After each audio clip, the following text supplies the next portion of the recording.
yeah. Assume you got a quarterback picked out already. Right after stretch, we picked one. No, we did. We did not yet. Early impressions, I guess. I know it's one day. Can't tell a whole lot from one day, I don't guess. Of the, but of the quarterbacks? yeah. No, I mean, I think not just KT and Tommy, but Garrett, Jalen, and even Logan had their moments today. So, I mean, it was one practice in helmets and shirts, and installed about 4 or 5 passes. So they all had their moments today. So we just excited to see how the competition plays out. How good was it just to get back out there today? No, it was great. I mean, you kind of have that time off at the end of the season. There's only so many little league games you can go to until it's time to get back out on the field. And I think Coach Corey and his staff did a real nice job with the strength and conditioning program. It was apparent the guys came back in great shape. We went over the testing numbers from the summer, and then just seeing the guys running around bigger, stronger, faster, more athletic, more explosive. That was an incredible positive.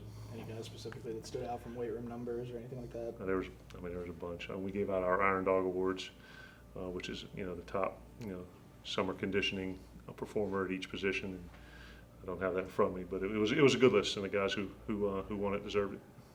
Y'all still expecting Kareem Walker to get here eventually? Yeah, he'll be here. Yes, he's finishing up a few administrative items academically, and it should be very, very early next week. Okay. A little clarification on Corliss Waitman's situation. Yeah, Corliss had his. We found out yesterday his waiver for his 6-year eligibility was denied through the NCAA. So right now he's not with us. He's meeting with his family right now and exploring some options. And as more information becomes available with that, we'll let you all know. Was that waiver going back to his freshman year when he got the knee injury? I'm not going to get into the timeline part of it, but once we it gets finalized, then we can talk a little bit more about it. Is there an appeals process at all for that? Yes, sir. How quickly do you expect King Ani to be out there with you?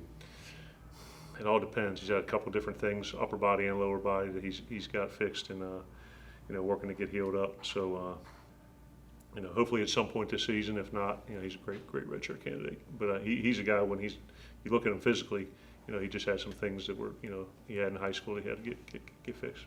You mentioned injuries. Garrett coming off that shoulder. How do you feel like he's at? Is he good to go? No, he was fine. There were no lingering effects. He was one of the top performers from a strength conditioning and testing standpoint. But yeah, he went out and he was ripping it today, so it was good. Going back to the quarterback situation, we saw Keaton running with the ones. Is that indication that he's ahead right now, or is that just it being game one and he's been here for a while? No, it's probably indicative of the drill that you saw. So the way we have it set up is those guys switch essentially every period. So the way we do our reps, it's 4-3-2, 3-2-1, 1s, 2s, and 3s. So whoever starts with the 1s in the first roll, they get the 2s the second roll. So essentially they're getting an even number of reps with the 1s and the 2s every period, and then consequently through the course of practice. When we had that clinic with you, you said that you thought Tommy would have 85 to 90% of the verbiage down. On the first day of practice, do you still feel that way? Yeah, let's see.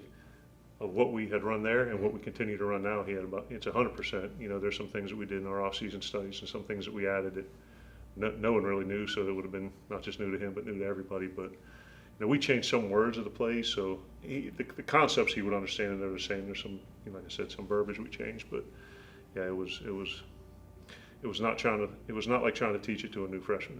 It was like a guy that's been in the system for 4 years or 3 years. Tommy got to go to the Manning Passing Academy over the summer. Yeah. Have you had quarterbacks go to that, or did he say anything about his experience there or anything like that? I think Trace went, if I'm not mistaken. But yeah, he said I actually saw Archie and Peyton at the Neshoba County Fair. They got a cabin there, which was pretty cool. Got to meet Peyton Manning, which was nice. But yeah, they were singing his praises. Said he did a great job. I think Jim Nagy, the guy from the Senior Bowl, I saw him at media days, and he thought he did well. With the kind of the best guys in the country down there. So more than anything, it's just a good experience for him. Now that you've had an opportunity with your new hires to kind of work for a little while, how do you feel like the guys are acclimating to the system? I feel great about the new staff and the new hires and the guys. It's to them, it's important to beat Mississippi State, and they were all on the initial list, and year one decided to go a different direction, but obviously Coach Hughes, not just a great coach and a great recruiter, but a great person. And being at Mississippi State and in Mississippi is incredibly important to him. Terry, I've won a conference championship with. Michael Johnson has coordinated in the NFL and in college, so he's doing a great job with the receivers. Obviously, Deke from Meridian, Chris Marv, all SEC performer, a bunch of experience in the SEC, and I'm excited because they're where their feet are, and it's like I said, important for them to beat Mississippi State, and understand what a wonderful opportunity is here for them. You talked in the offseason a lot about Chauncey was a guy that got mentioned. Was Yeah. maybe a guy sliding into a bigger role.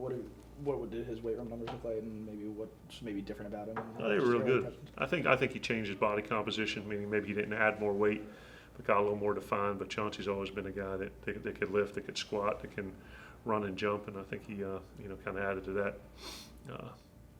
this summer. And I don't want to say he was situational last year because that's not accurate. He was a rotational player, but between he and Fletcher and Kobe and Marquise, I think that's 4 guys right there that are it's not like a 1 and a 2. You're talking 1As and 1Bs there.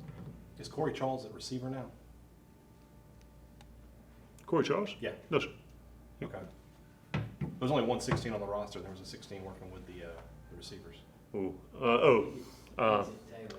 Vincent Taylor got his number switched. Okay. Yeah, that was a late ad. Okay. Coach, can I have 6? Yeah, it was available. So, yeah. So that was after print bill. Yeah, that was after rosters went to print. Okay. Sorry about that. Any other number changes? Yeah.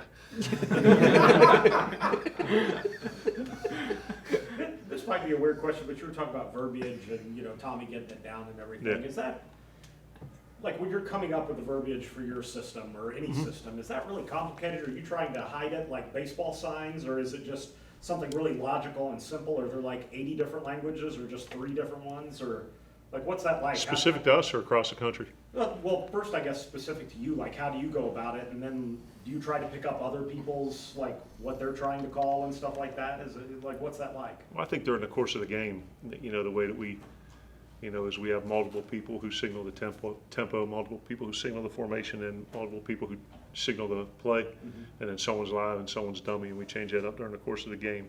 Now, in terms of the words and what we use at the line of scrimmage, if someone's capable in the type of stadiums that we play in to hear the call, get it echoed back to their coaches, them find out what it is and get the good call back, then so be it. Right. But in all the years around the system, that has not been an issue, obviously, unless you get some coaches maybe that go somewhere else and you got to kind of change something maybe or tweak it. But, with the were you here for the clinic thing? I was not. Okay, well, part of that is, with the naming of our plays in the run game and the pass game, them starting with certain letters and then having, things within the call that kind of directionalize it. So I guess that part of it would be unique to us.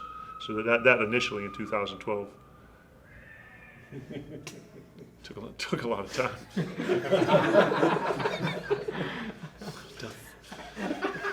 With Isaiah coming in from Kansas State, things, how quickly does he seem to be picking things up, and then just kind of where's he at?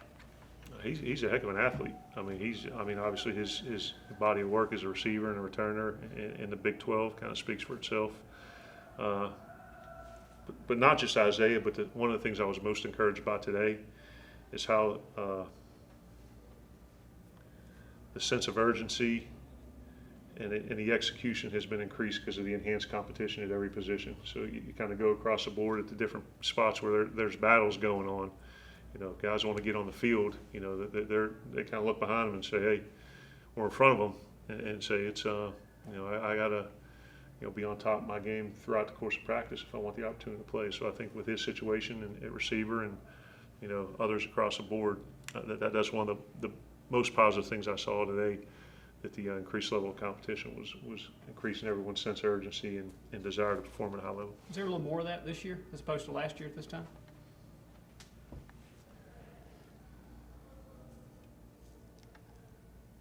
I'd say they're less incumbents this year. I guess that's Yeah. one way to put it. So I guess if that's a yes, then yes.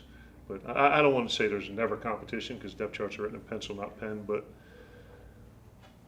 I don't want to say open spots either because that's not accurate. But I guess what I said, there's less returning starters at the prominent positions. I say prominent at certain key positions. You mentioned assistant coaches, Coach Marv, obviously a guy with Yeah. a lot of SEC experience. Have you seen him interacting with the linebackers, and what's he brought to the table? yeah, his motor's nice. I can see why he was an all-SEC football player, because he coaches like he plays, and very passionate, very knowledgeable, great communicator with the kids, does a good job motivating them, and I think, I mean, not for nothing, I think the guy's a future coordinator and head coach down the line, but he's doing a great job with the linebackers so far. You have that follow back from Dan Marino? I got a phone call from Dan Marino. Oh. Yeah, well, so I'm sitting at home doing work at the kitchen island over summer. I'll no longer refer to it as vacation, I'll refer to it as out of office. So I'm at my island doing some work, and I'm sure, like most of us, you get a call that isn't logged into your phone. So I will an area code that would indicate it was from South Florida, and didn't answer it and let it go to voicemail. And it was a 47-second voicemail. And I was kicking myself in the butt. And as soon as I got done, I pulled the whole family up in the room and played it for them. And then I did call them back the next day, but have not heard back. So let's just say we're playing phone tag for my benefit.